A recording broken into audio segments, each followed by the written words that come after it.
মহান স্রষ্টা আল্লাহ রাব্বুল আলামিন দিন ইসলামের মধ্যে জীবনযাপনকারী যারা, এই অবস্থানের ক্ষেত্রে মহান স্রষ্টা বিশেষ কিছু সময়, বিশেষ কিছু সপ্তাহ, বিশেষ কিছু মাস, অর্থাৎ একটা নির্দিষ্ট সময়, একটা নির্দিষ্ট সপ্তাহ বা একটা নির্দিষ্ট মাসকে গুরুত্ব দিয়েছেন ইবাদত বন্দিগি করার ক্ষেত্রে। একটা গুরুত্ব প্রকাশ করেছেন। এটা এই জন্য করা হয়েছে, মহান স্রষ্টা তার বান্দাকে উন্নতি থেকে উন্নতিতর, তার আত্মগত শারীরিক অবস্থান থেকে তার আত্মগত উন্নতি, এই আত্মগত উন্নতির মাধ্যমে মহান স্রষ্টা সন্তুষ্টি অর্জনে কীভাবে মানুষ এগিয়ে যেতে পারে তার একটা বিশেষ ব্যবস্থা করেছেন। এই বিশেষ সময়, বিশেষ সপ্তাহ বা বিশেষ মাস, গুরুত্বপূর্ণ কিছু দিবসের মাধ্যমে এগুলো থাকে।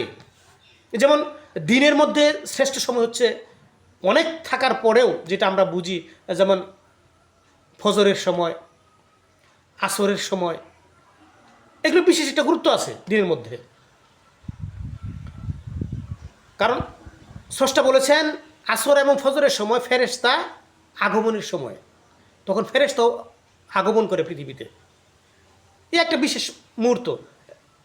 আর সপ্তাহের মধ্যে যদি বলি আমরা জুমার দিন, জুমার বিশেষ একটা তাৎপর্যপূর্ণ দিন, দিনের মধ্যে তাৎপর্যপূর্ণ দিন হচ্ছে জুমার দিন, বিশেষ ফজিলতপূর্ণ দিন।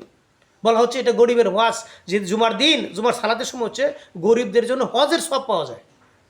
অনেক গুরুত্বপূর্ণ কথার মধ্যে এরকম একটা তো বিশেষ ব্যবস্থা করেছেন। যেমন মাসের মধ্যে বিশেষ কিছু অবস্থান আছে। আমাদের নবী হজরত মুহাম্মদ সাল্লাম এর অবস্থান, তার পৃথিবীতে আবির্ভাবের, যেমন রবিউল আউয়াল মাস, তারপর আপনার শবে মেরাজ, এরকম কিছু দিন আছে। কারবালা, যে একটা ওই মহরম মাসের মধ্যে যে কারবালার একটা ঘটনা আছে, আশুরার দিন যেটা বলি আমরা, এরকম এরকম অসংখ্য আপনারা খুঁজে পাবেন। বিশেষ অবস্থানে এগুলো স্রষ্টা তার বান্দাকে দান করেছেন। কারণ মানুষ দুর্বল চিত্ত, মানুষ ভুলে যায়, ভুল করে বসে। মানুষের ভুল থেকে সংশোধন আর এই দুর্বল চিত্তকে কীভাবে সতেজ করা যায়, সতেজতার মাধ্যমে ইবাদত বন্দেগী করে স্রষ্টা সন্তুষ্টি অর্জন করা যায়, মনটাকে কীভাবে নিবিষ্ট করা যায়, আরও এই দিনের প্রতি উল্লেখ করে, দিনের প্রতি একটা অবস্থান রেখে মানুষকে এইভাবে একটা সুযোগ দিয়েছেন স্রষ্টা, যেন তার বান্দাগুলো কী করে, এই আত্মভুলা বান্দাগুলো যেন সময়ের উসিলায়, সপ্তাহের উসিলায়, মাসের উসিলায়, বিশেষ দিনের উসিলায় যেন সে বেশি ইবাদত বন্দেগীতে মগ্ন হইতে পারে। এই জন্য কিন্তু এগুলো করেছেন। তো আজ আমরা এই দিবস বা এই মাসের যে বিভিন্ন কার্যাবলী পালন করতে যাই, আমাদের মধ্যে অনেক মতান্তরের সৃষ্টি করেছি, যেগুলো আদৌ উচিত নয়। একটা একনিষ্ঠ মুমিন, একনিষ্ঠ ইমানদারের জন্য কীভাবে মহান স্রষ্টার সন্তুষ্টি অর্জন করা যাবে, এটি হচ্ছে তার কাম্য।